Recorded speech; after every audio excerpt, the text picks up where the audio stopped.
오늘 주신 하나님 말씀 받들도록 합니다. 신약 성경 고린도후서 13장 13절 한 절 말씀이 되겠습니다. 고린도후서 13장 13절입니다. 오늘 우리 한 목소리로 함께 합독하도록 합니다. 주 예수 그리스도의 은혜와 하나님 사랑과 성령의 교통하심이 너희 무리와 함께 있을지어다. 아멘. 많이 들어보신 말씀이죠. 주 예수 그리스도의 은혜와 하나님의 사랑과 성령의 교통하심이 너희 무리와 함께 있을지어다. 우리가 공예배를 마칠 때마다 제가 마지막 예배를 폐하면서 축도로 인용하는 성경 구절이 본문의 말씀입니다.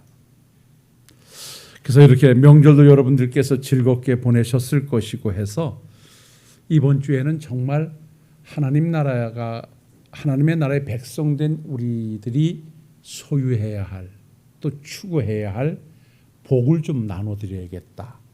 그래서 이 복을 받으시라는 측면에서 이 본문 말씀 하나를 선택했습니다.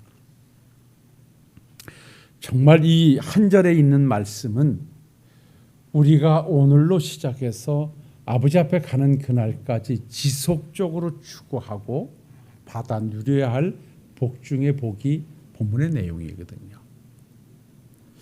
목사님 중에 한 분이 성도들로부터 별명을 하나 얻고 사시다가 돌아가신 분이 계셔요. 그분 별명이 뭐냐 하면 요새는입니다. 요새는 목사님.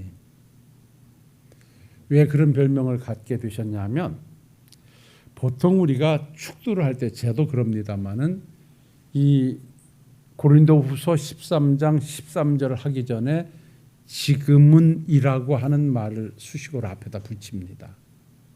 그러니까 이 지금이라고 하는 말은 바로 이 순간, 이 시간, 이 시점이란 말이에요. 그러니까 지금은 우리 주 예수 그리스도의 은혜와 하나님 아버지의 사랑과 성령의 교통하심이 너희 무리에게 있을지어다라고 축복하는, 축원하는 이 축원은 오늘 이 예배에 참석한 이 시간에 여러분들을 위해서 비는 복이기 때문에 지금이라고 하는 시제로 바로 이 순간의 의미를 가지고 합니다. 근데 사실 지금이라고 하는 이 말을 앞에다 붙이지 않고 주 예수 그리스도의 은혜와라고 해도 전혀 무리가 없죠. 그것이 어쩌면 맞을 수도 있어요. 근데 이 목사님께서 늘 머릿속에 지금은이라고 시작해야 된다는 생각을 가지고 축도를 하려고 어느 날 손을 들었는데 이 지금은이 생각이 안 나는 거야. 그러면 주 예수 그래야 되는데 이 양반이 가만히 있다가 생각해낸 게 요새는 이렇게 거야. 그러니까 지금은 우리 주 예수 그리스도 지금 이 시간이었는데 이 양반이 생각이 안 나니까 그냥 주 예수 그리스도 이렇게 가면 되는데 요새는 우리 중이가 성도들이 다 웃은 거야. 그래서 그때부터 그 목사님이 요새는 목사님이 되셨어요. 근데 요새는이라고 이 요새라는 말은 시간적 의미는요 조금 넓어요. 최근, 요즘이라는 의미가 더 커요. 그러니까 요새 그분 어떻게 지내신대? 라고 얘기하죠. 그러니까 그거는 요즘 어떻게 지내신대라고 하는 시제는 조금 넓잖아요. 근데 지금은 이 시간이라는 의미고요.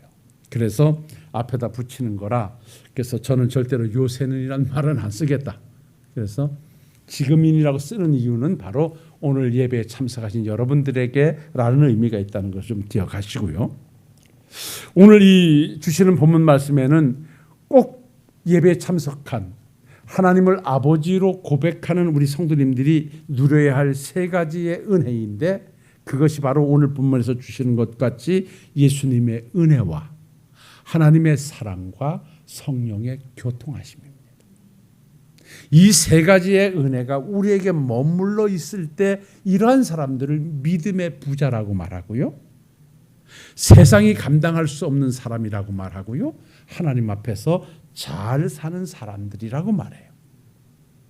이와 유사한 것이 구약 민수기 6장 24절로 26절에 제사장들이 성도들을 위해서 빌었던 축복 기도가 있지요.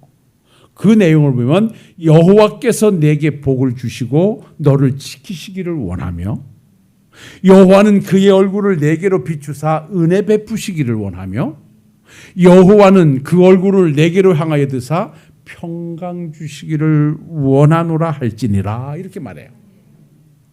여기서 말씀하는 보호와 은혜와 평강, 보호는 성부 하나님이 주시는 은혜이고 그 다음에 두 번째 말하는 은혜는 성자 예수님이 주시는 은혜이고 평강은 성령이 주시는 은혜이다라고 주경신학자 델리치는 그렇게 해석하기도 했어요. 그래서 우리에게 늘 하나님의 사랑과 은혜와 평강이 넘치는 삶, 이거는 행복한 삶일 수밖에 없죠. 이와 유사하게 그 세 가지를 통틀어서 축복을 했던 사도 요한의 축복을 우리는 봐요.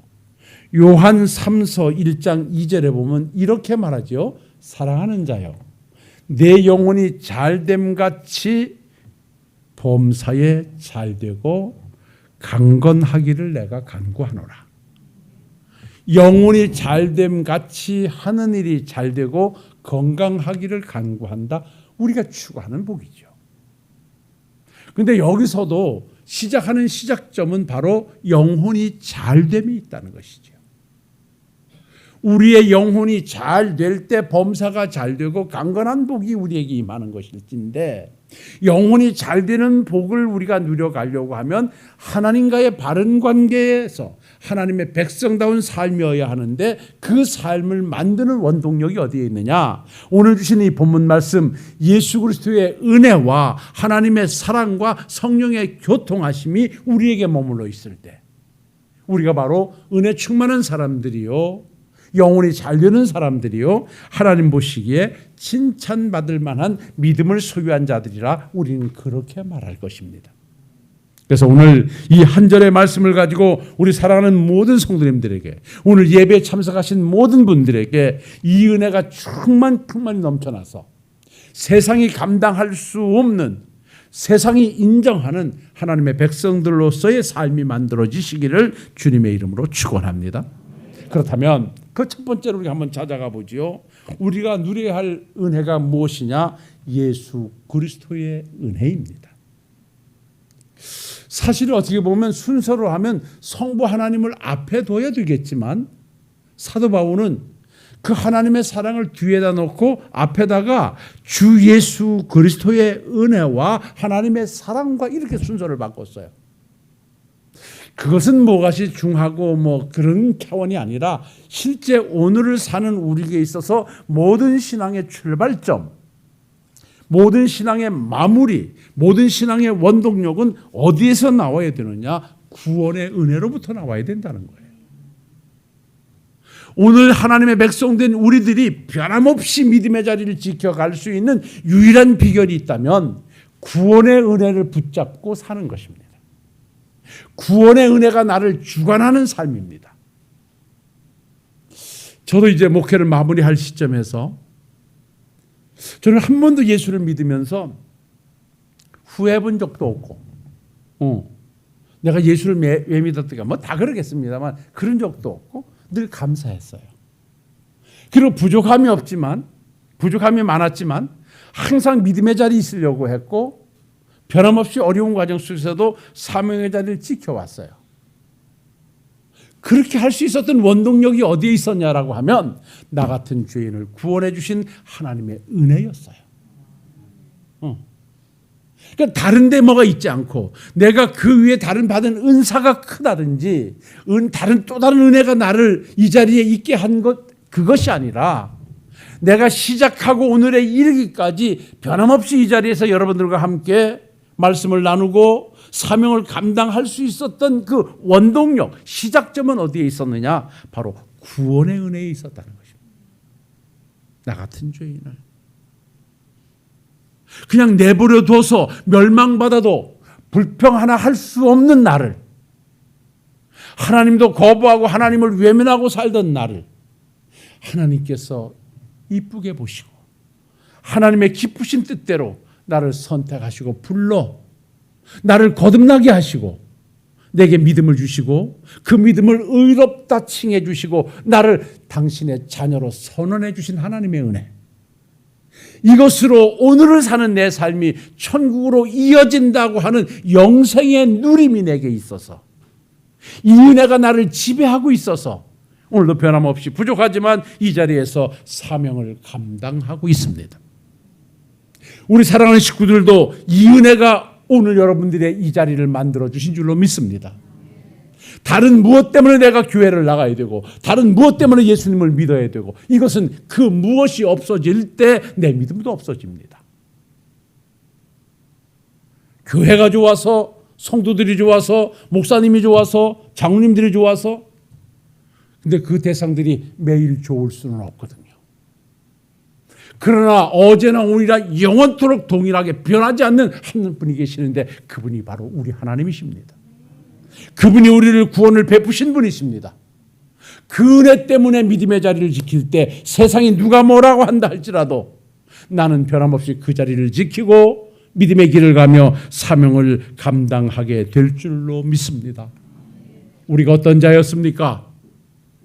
예배소서 2장 1절에는 이렇게 말합니다. 그는 허물과 죄로 죽었던 너희를 살리셨도다라고 말합니다. 우리는 하나님 앞에서 죄와 허물로 죽었던 자들입니다. 죽어가는 자들이 아니고 죽을 수밖에 없었던 자들이 아니라 이미 과거 완료되어진 죽었던 자들입니다. 죽은 자는 스스로 무엇을 요청할 수 없습니다. 요구할 수 없습니다. 그래서 우리는 하나님 아버지 나 구원받고 싶습니다. 나 천국 데려가 주십시오 라고 말할 수조차 없었습니다. 왜? 죽어 있었기 때문에. 어떤 죽음? 영적 사망 상태에 있었기 때문에. 그런 우리를 하나님께서 예수 그리스도를 이 땅에 보내셔서 그 예수님이 그 죄를 속량하시고 우리에게 그 믿음을 허락하시고 우리를 살려내셔서 오늘 우리를 하나님을 아버지라 예수님을 주님이라 부르며 오늘 이 자리에 있게 된 것입니다. 그래서 성경은 말합니다. 예배서 2장 8절로 9절에 너희는 그 은혜에 의하여 믿음으로 말미암아 구원을 받았으니 이것이 너희에게서 난 것이 아니요 하나님의 선물이라. 행위에서 난 것이 아니니 이는 누구든지 자랑하지 못하게 함이니라.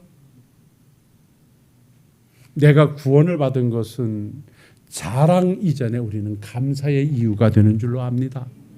자랑은 내가 뭘 해서 어떤 공적을 쌓았을 때 내가 이렇게 했습니다라고 자랑하는 거예요. 그런데 구원은 내 어떤 공적으로 만들어진 것이 아니기 때문에 자랑할 수 있는 게 아니에요. 구원은 오직 하나님의 은혜와 사랑으로 만들어졌기 때문에 그것은 바로 감사해야 하는 거예요. 믿으면 아멘 하십시다. 우리가 신앙생활을 하면서 말하자면 축하받을 일이 있고 칭찬받을 일이 있고 여러 가지가 있어요. 예를 들어서 우리가 오늘 예배 나와서 주일날 드리는 거, 여러분 이거 축하받을 일입니까? 성도가 주일날 나와서 예배 드리는 거, 이건 칭찬 드릴 일일까요? 그냥 저쪽에서 보면 그럴 수 있는데 이것은 어찌 보면 당연한 일이에요. 이건 기본이에요. 어디 음식점에 가서 기본하고 칭찬 별로 안 들어요. 그런데 책망은 어디서 듣습니까? 기본을 안 할 때 책망을 듣는 거예요. 세 사람이 가서 1인분 시켜놓고 나눠 먹으면 주인으로부터 칭찬 들을까요? 책망 들을까요? 다시는 안 왔으면 하겠죠. 그러나 세 사람이 가서 3인분 먹으면 칭찬 들을까요? 책망 들을까요? 책망도 칭찬도 없어요. 그런데 저같이 셋이 가서 5인분을 시켜놓고 먹으면 주인이 뭐라 할까요? 저 돼지 같은 놈 이럴까요? 저분은 또 왔으면 좋겠어. 사이드맨을 막 시키면 더 좋아할 거예요. 성도가 주의를 지키는 것과 열애 하나를 드리는 것과 이건 기본이에요. 근데 그 외에 예를 들어서 주의 일을 하기 위해서 내가 끼고 아껴서 만약에 물질이라서 선교사를 파송한다든지 교회를 세운다든지 막 감사로 하나님께 말마다 영광, 이거는 칭찬드릴 만한 일이죠. 이거는. 그래서 우리는 하나님 앞에서 우리가 자랑할 것이 있고 감사할 것이 있고 당연한 것이 있고 칭찬드릴 것이 있는 거예요. 그런데 구원의 은혜는 우리가 자랑할 것이 아니라 감사할 이유다. 그래서 매주 우리는 매일매일 하나님 나 같은 죄를 구원해 주시는 은혜가 감사합니다. 예, 이거 하나가 모든 것을 다 덮는 거예요. 예, 오늘도 내가 하나님의 교회로 발걸음을 옮길 수 있는 것, 이것이 바로 구원받은 자 아니면 어찌 이 자리에 올 수 있겠습니까? 이거 하나만 생각해도 얼마나 감사합니까? 여기 와서 예배드리는 것으로 마치는 것이 아니라 이것이 마지막 날 하나님 나라의 영광된 모습으로 천국에서 하나님과 영원토록 함께 새로운 나라에서 살 것이 우리에게 주어졌으니 이 은혜야말로 감사할 이유 중에 이유. 그래서 우리가 오늘 사는 이 신앙의 여정에 바로 예수님의 구원의 은혜가 나를 지배하는 그러한 삶이 되기를 오늘도 사도 바울은 축복하고 있는 것입니다. 이 은혜가 여러분들에게 충만히 넘쳐나시기를 주님의 이름으로 축원합니다. 이 구원의 은혜가 내게 넘쳐나기를 원하는 성도의 삶은 다른 데 있지 않습니다. 늘 그 은혜를 기억하고 사는 것입니다. 예. 어디 가다가도 내 같은 것이 어떻게 이렇게 하나님의 자녀가 됐지? 이것이 하나님의 은혜였어라고 그 은혜를 내가 기억해낼 때 우리는 오늘도 감사할 수 있음을 기억하시고 여러분들의 신앙이 구원의 은혜가 지배되는 신앙생활이 되시기를 주의 이름으로 축원합니다. 그리고 우리가 두 번째 받아 누릴 축복이 뭐냐? 하나님의 사랑입니다. 여기 오늘 말씀하지 않습니까? 주 예수 그리스도의 은혜와 하나님의 사랑과 그래요. 여러분, 하나님의 사랑이 무엇입니까? 바로 하나님의 사랑이 예수님이십니다. 하나님의 사랑이 구원입니다. 그 사랑이 오늘 우리를 있게 했고 그 사랑이 오늘을 나를 지배할 때 내 삶은 은혜 충만한 삶이 되는 것입니다. 요한복음 3장 16절로 17절에 하나님이 세상을 이처럼 사랑하사 독생자를 주셨으니 이는 그를 믿는 자마다 멸망하지 않고 영생을 얻게 하려 하심이라. 하나님이 그 아들을 세상에 보내신 것은 세상을 심판하려 하심이 아니라 세상을 구원하려 하심이라고 말씀하고 있습니다. 하나님의 사랑은 바로 우리를 구원하심에 있었다. 그래서 그 사랑으로 예수님을 이 땅에 보내주셨습니다.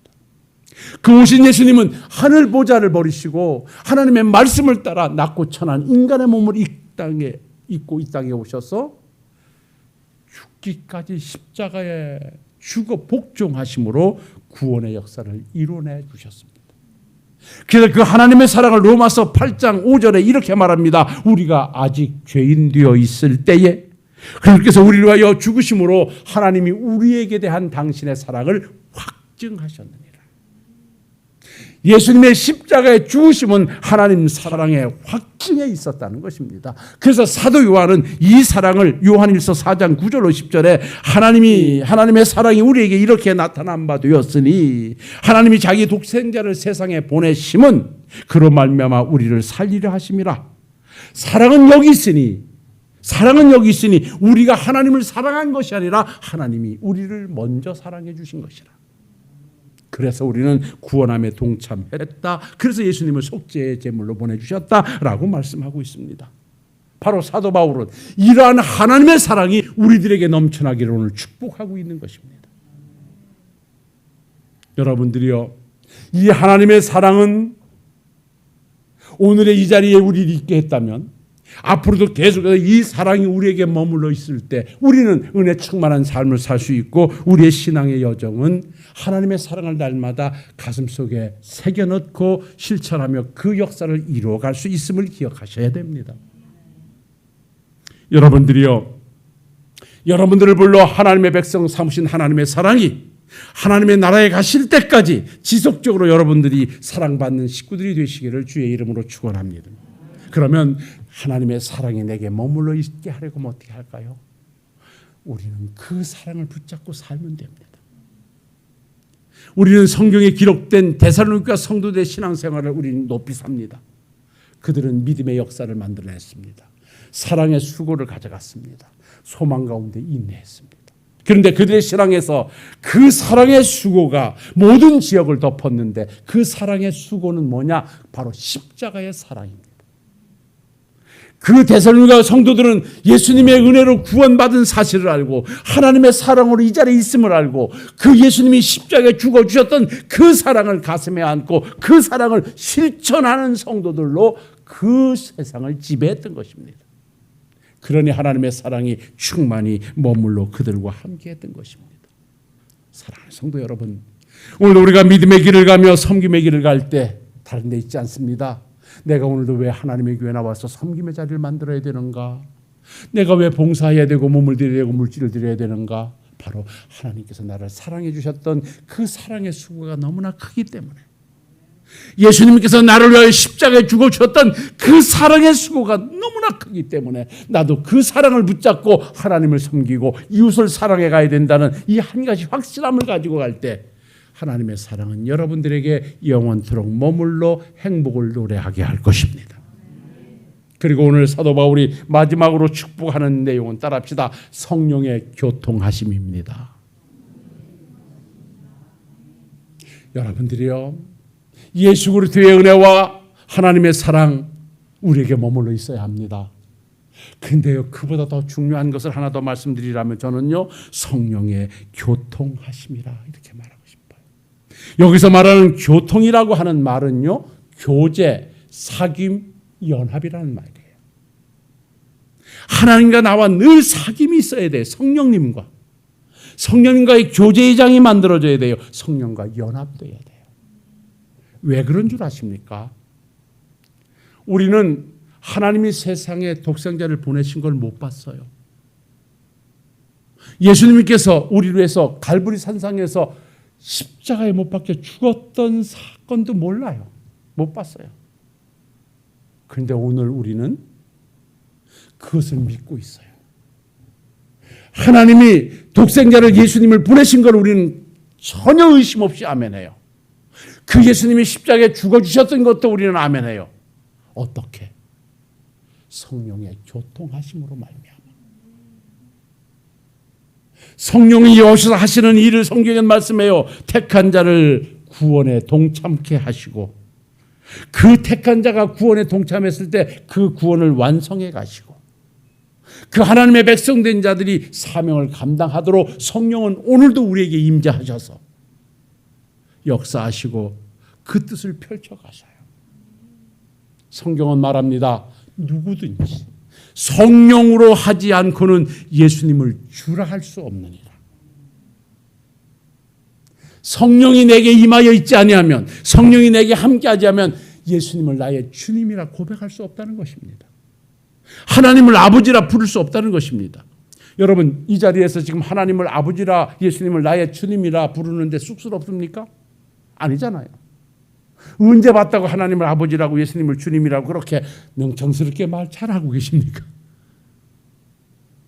그것은요, 성령께서 우리에게 오셔서 알려주셨고 부르게 하셨기 때문에, 그래서 내가 구원받은 사실이 믿어지기 때문에, 그래서 그 하나님이 나의 아버지라는 것이 확실되어지기 때문에 전혀 꺼리낌 없이, 두려움도 부족함도 없이 하나님을 아버지라고 부르고 있어요. 오늘도 성령은 우리와 함께 하셔서 이 부족한 정도 말씀을 증거케 하셔요. 제 지혜로, 제 머리로 준비한 대로 이 말씀을 전한다면 저는 벌써 설교가 끝났을 것이고 아마 말씀이 아름답게 만들어지지 않을 거예요. 설교를 하는 사람들이 늘 채워지지만 이 말씀을 붙잡고 기도로 준비하고 기도로 준비해서 강단에 서면 이 말씀에 기록된 것 외에 저 같은 경우에 3분의 1 정도는 이 강단에서 하나님의 말씀을 주셔요. 그래서 제 원고를 받아보는 목사님들께서 우리 유튜브 설교를 듣고 목사님이 보내주시는 원고와 메시지는 많이 다릅니다. 그래요. 그래서 저는 그럽니다. 우리가 준비하는 메시지는 참고서이다. 이것을 뼈대로 삼는다면 기도하고 준비했을 때 이 강단해 주시는 하나님의 은혜가 말씀과 접해질 때 그것이 말씀이 되고 은혜가 되어지는 것이다. 근데 그것은 바로 성령께서 내게 역사하실 때 더 풍족해지는 것이다. 그래서 우리는 오늘도 성령의 교통하심을 위해서 기도해야 돼요.